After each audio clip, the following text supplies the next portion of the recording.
Today we're going to look at our third method for changing fractions to decimals. And really what we're doing is just combining different skills that we already have. We're going to be using some fraction skills, and we're going to be using method 1 and method 2 for changing fractions to decimals. So if you haven't seen those yet, make sure you watch those lessons before you try method 3. So here we have 3/6. And I'm sure you might already know what that is as a decimal. When we hear 3/6, we can also think of a fraction 1/2. And if you know what 1/2 is, then you know what 3/6 is as a decimal. So you might have already figured out that 3/6 is 0.5 because we know that 3/6 is 1/2.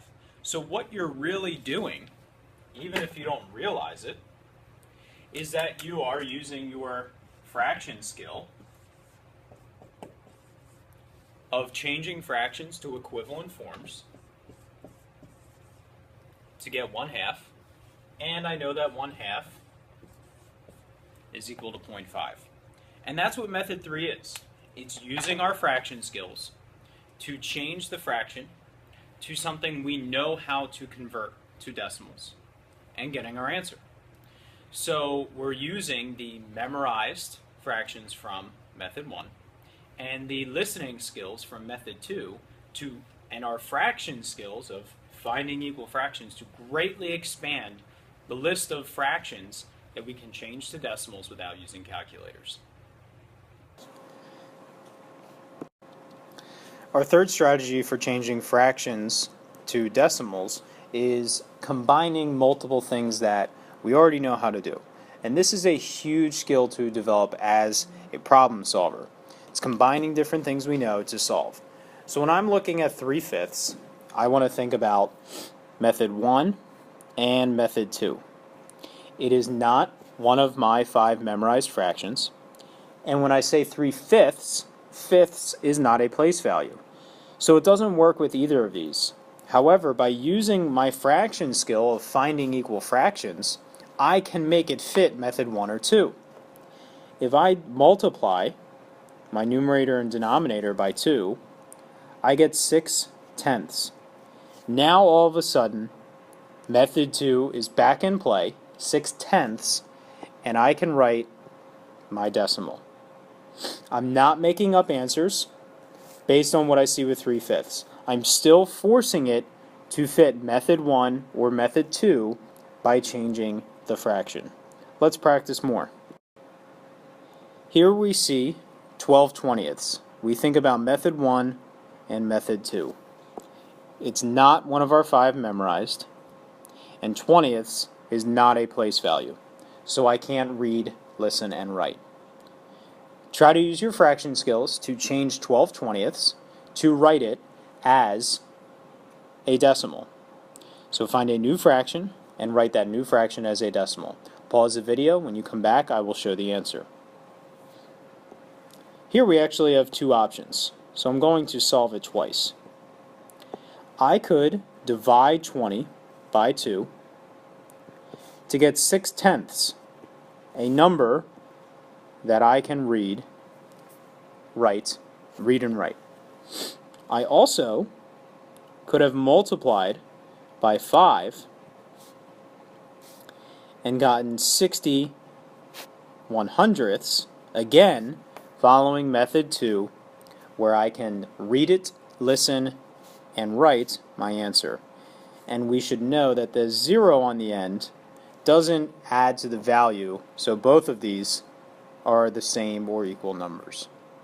So again, when it doesn't fit method 1 or 2, use your fraction skills to force it into method 1 or method 2. Here we have another practice problem. 2/8, I don't have it memorized. And 8ths is not a place value. So go ahead and pause again. Use your fraction skills to see if you can force it into method 1 or 2. I'm going to start solving. So I'm going to start with multiplication, thinking about what 8 can multiply into, I can't multiply it into 10. 100 would be another one that I would like to do, and 8 doesn't multiply into 100.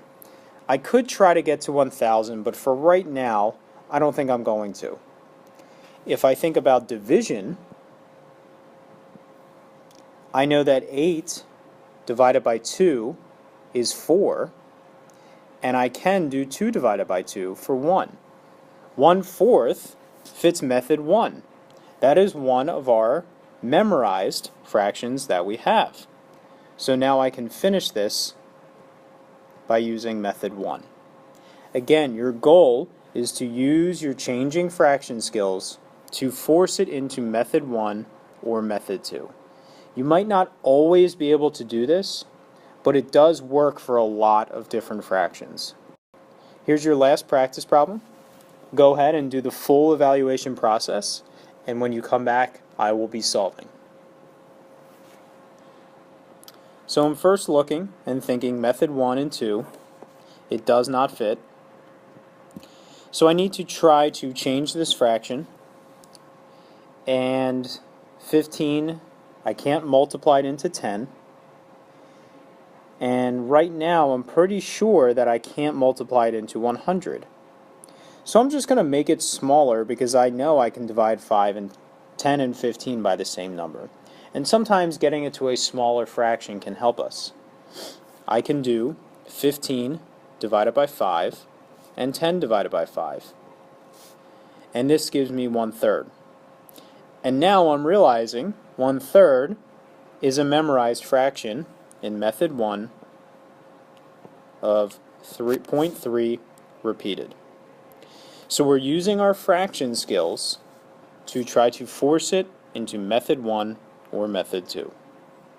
Here's your last one. We will review this first thing in class to see who could solve the challenge. 12/15. Good luck.